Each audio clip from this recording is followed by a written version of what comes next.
Apaixonada por São Paulo, a Vejinha quer ver a nossa cidade melhor, muito melhor. Na coluna SP Sonha, você acompanha projetos que merecem sair do papel.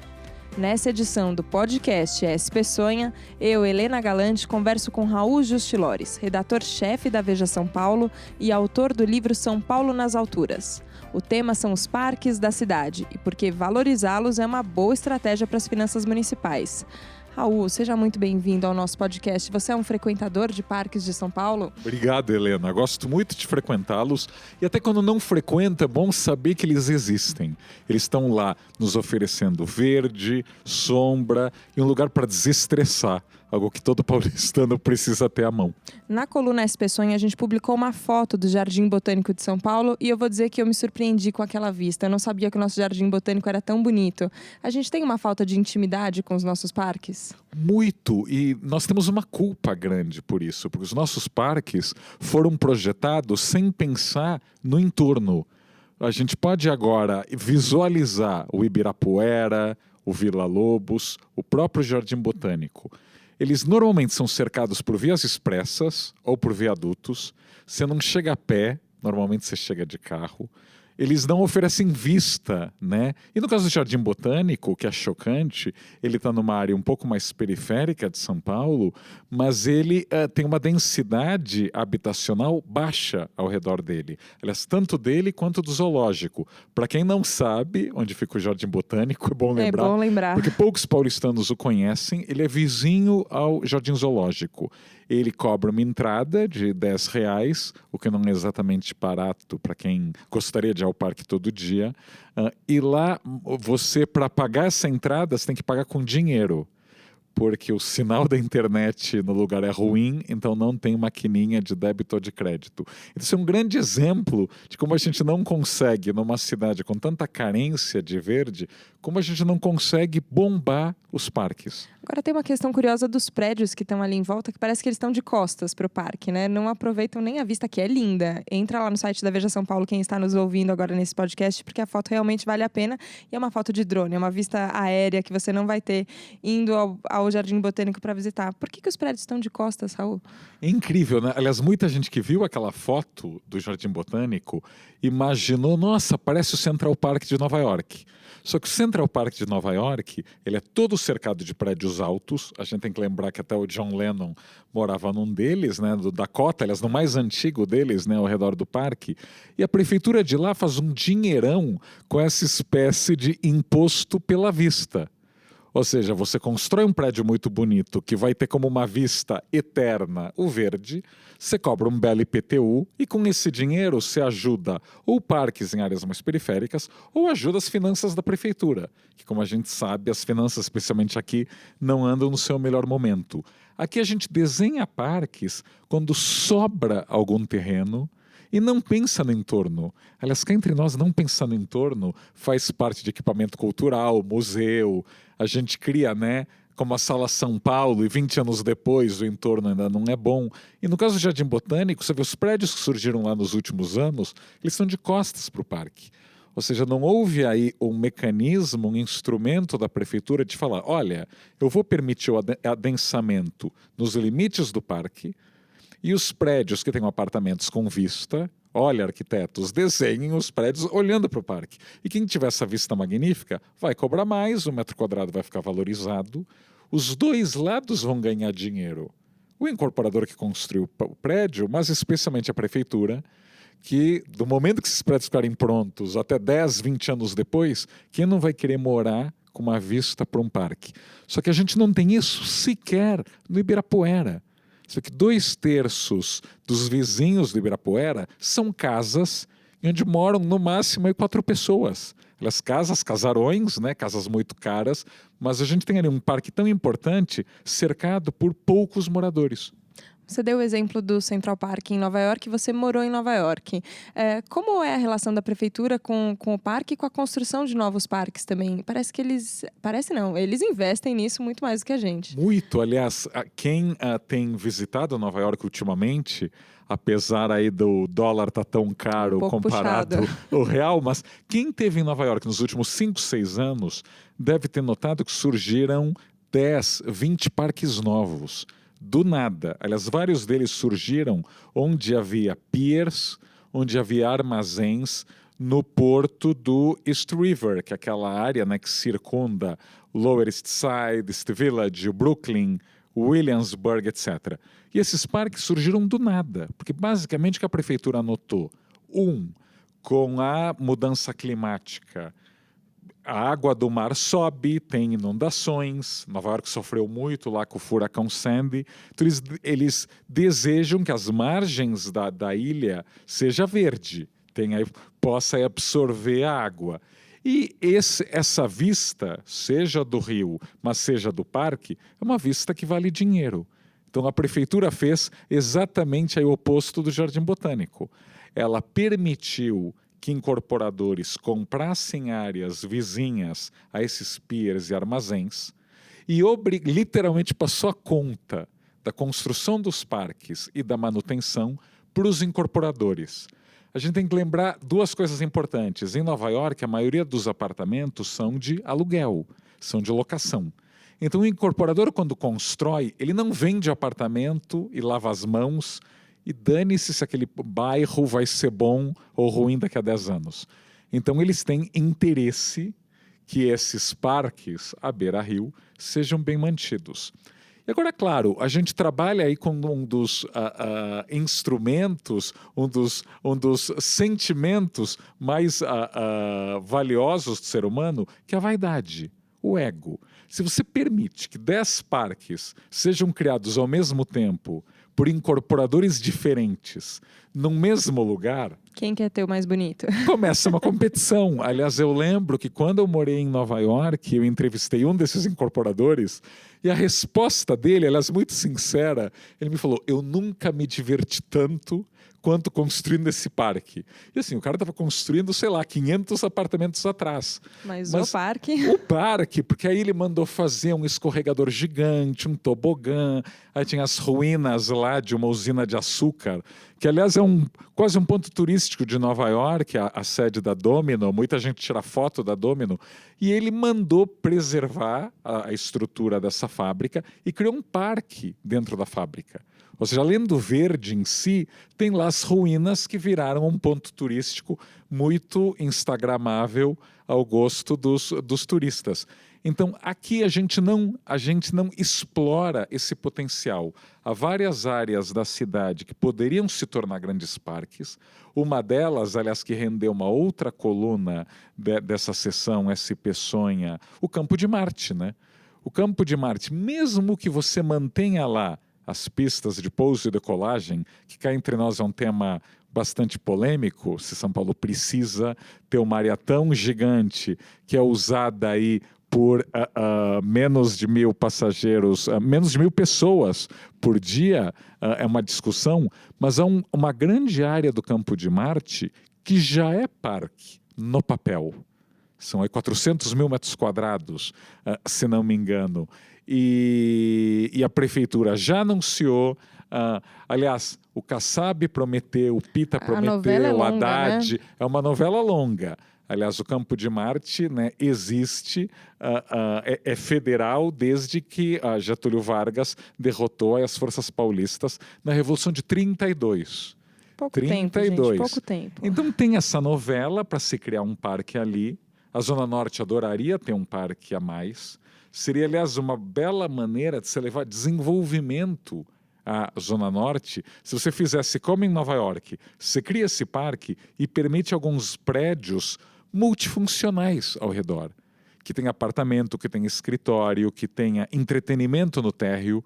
Você, de fato, não só cria empregos, mas cria vida na calçada, né? Muitos condomínios que surgiram nos últimos anos em São Paulo, eles são tão amuralhados, eles são tão recuados em relação à calçada, que assim, ou eles viram um depósito de lixo, é o lugar favorito de quem tem um sofá velho para jogar, ou à noite ninguém tem coragem de caminhar, porque quem quer andar, né, ao redor aí de um muro altíssimo e vazio.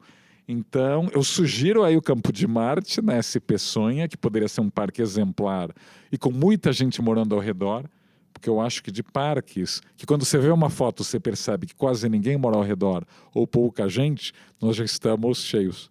Qual que é a dificuldade do projeto de fazer um parque? Porque a gente tem sempre a impressão que um parque é mais simples. Tem uma parte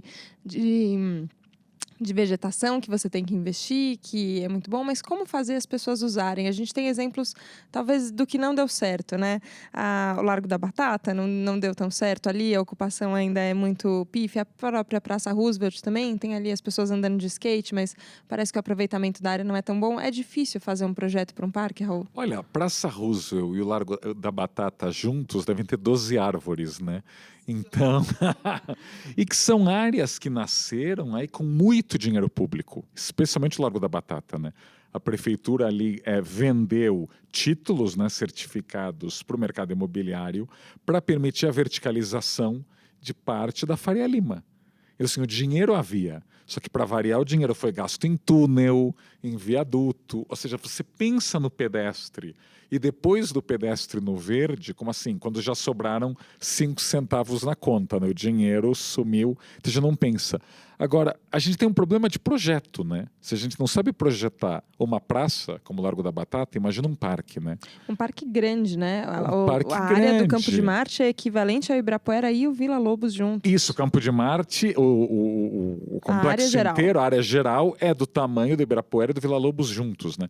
Mas pensa no Ibirapuera. O Ibirapuera, ele foi criado, construído, inaugurado num espaço de 2 anos. Bons tempos. Bons tempos. Então, aí do momento que o Niemeyer é contratado, que o Titilo Matarazzo era o presidente lá da comissão do quarto centenário. Olha, temos que fazer um parque que fique pronto até 54. É bom ter prazo, né? Então, em janeiro de 52, o Niemeyer desenha o Ibirapuera em 3 meses. Marquise, prédios, tudo aquilo que vocês conhecem. Oca, o prédio da Bienal, o prédio em onde é o Museu Afro, o prédio onde hoje é o Museu de Arte Contemporânea, mas foi o Detran por muitos anos. Então, aquele parque nasceu em 2 anos.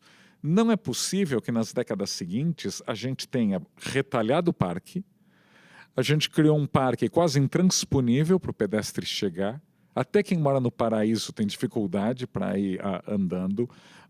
O poder público ficou doando para grupos de interesse, lobbies, pedacinhos do parque. Então, a Assembleia Legislativa teve que ir para lá, porque, obviamente, não podia ter uma Assembleia em nenhum outro lugar da cidade. Tiveram que ir lá derrubar algumas árvores. Aí os militares pegaram uma parte, doaram para centro de estudantes lá do Largo de São Francisco e por aí vai.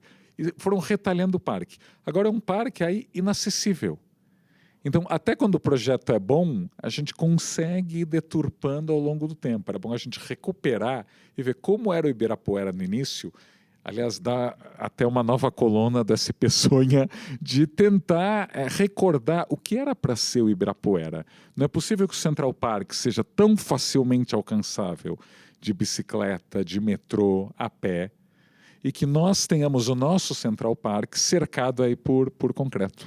Campo de Marte também, a acessibilidade não é tão simples, né? Você tem ali toda uma zona norte carente de áreas verdes, mas o acesso é basicamente por carro ou helicóptero ali, então. É verdade. E o próprio Vila Lobos é cercado por avenidas, né? A gente tem que lembrar que o parque, ele é para as pessoas, né? É diferente de uma reserva florestal. É diferente de uma área de proteção ambiental. O parque é criado para a gente conseguir... Nós moramos em áreas cada vez mais compactas e mais densas. Isso é muito positivo, que quanto mais se espalha, mais você consome aí metros quadrados de terra e de área verde. Então, se você mora num lugar compacto, como Manhattan ou como Paris, e aí sobra espaço para ter um parque bom. O problema é que, no nosso caso, quando sobra espaço, nós criamos parques onde muito poucos conseguem chegar facilmente.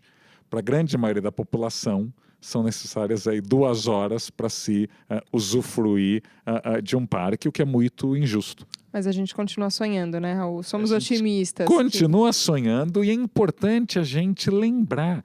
Eu acho que nós somos anestesiados com o cotidiano paulistano, então a gente acha normal ir de carro para Ibirapuera e a gente acha normal ter aí um aeroporto no meio da cidade que foi tomado durante uma ditadura. É bom lembrar aí que o Vargas era ditador. E temos aí uma enorme área do tamanho do Ibirapuera e do Villa-Lobos juntos, onde 320 passageiros de aviação executiva voam por dia. Olha, o boteco da esquina da rua onde eu moro recebe mais de 300 pessoas por dia, com certeza. É muito pouca gente para uma área tão grande e tão pouco aproveitada, né? Tão pouco aproveitada e que, de novo, podia servir como verde, como sombra, como espaço de descanso, como espaço para as crianças, mas também como uma boa opção de um impulso econômico na Zona Norte de São Paulo e de arrecadação para a prefeitura, que está bem necessitada. Geração de empregos ao redor, enfim, são muitas benefícios que a gente tem de ter um parque numa região nova. Por isso que a gente aqui no SP Sonha, o podcast que ama São Paulo e quer ver São Paulo muito melhor, a gente escolheu esse tema para falar hoje, parques de São Paulo. Conta pra gente quais parques você frequenta, o que você acha do parque que é perto da sua casa, o que ele pode... como ele pode ser melhorado, o que ele precisa ser feito. Conta pra Vejinha que a gente vai contar aqui no SP Sonha sempre o que a gente pode fazer de melhor, né, Raul? Tem um verbo muito usado hoje em dia, né? Ativar, né? Você ativa os lugares, a fachada ativa. Eu moro muito perto do Parque Trianon, lá na Paulista, e que apesar, incrível, né, ele ter resistido, sobrevivido à verticalização da Paulista, o Trianon é muito vazio, especialmente a segunda quadra. Eu acho que ele ficou por anos aí considerado uma área muito complicada, uma área que não era segura, as pessoas tinham medo ali de trombadinha, etc. Hoje a Paulista, felizmente, é uma avenida muito viva, de segunda a domingo, inclusive à noite, e está lá o Trianon meio pouco utilizado, né? Tanto se falou do Parque Augusta que nem existe, mas eu acho que o Parque Trianon é um parque que mereceria aí um investimento muito barato de aulas de yoga ou de aulas de meditação ou de, sei lá, reconhecimento de árvores, passeios, que escolas públicas... iluminação pode ajudar também? Iluminação certamente ajuda, ou seja, imagina se as pessoas que têm pânico de metrô muito cheio às 6 da tarde, às 7 da noite, ou que já cansaram de tomar a 18ª cerveja do happy hour, vão lá ver o pôr do sol, esperam o trânsito dar uma acalmada. Seria muito saudável que o Trianon também virasse um lugar mais frequentado. Outros lugares eu acho que melhoraram. Eu conhecia muito o Parque Buenos Aires, eu morei em Higienópolis, e ali tem gente correndo ao redor, quando as grades ainda estão fechadas, às 5:30 da manhã. As muitas pessoas já estão correndo. Também. E durante o dia, a área para cachorros, né, o que eles chamam de dog park, é um sucesso. Muita criança. E então o Parque Buenos Aires, aliás, o playground deles mudou recentemente e tem uns brinquedos muito bons. É a questão de torcer que esses parques, olha só, parques compactos, dando exemplo, que os parques grandes também sejam aí tão acessíveis e tão usados. Exemplos bons não faltam, gente. Falta a gente decidir copiá-los e fazê-los melhor ainda. E falar desse assunto, é importante a gente falar e pensar como podemos fazer para melhorar. Cruzar os braços, chorar, não vai levar ninguém a parque nenhum. Você vai ficar vendo TV em casa. Se sair para o parque já é uma atitude positiva, já é uma iniciativa. Tá ótimo, Raul. Queria agradecer sua participação aqui no SP Sonha, o nosso podcast da Vejinha que ama São Paulo e tem ideias sempre positivas. E a gente se vê na semana que vem. Até a semana que vem, Helena. Muito obrigado aí, ouvintes. Tchau, tchau.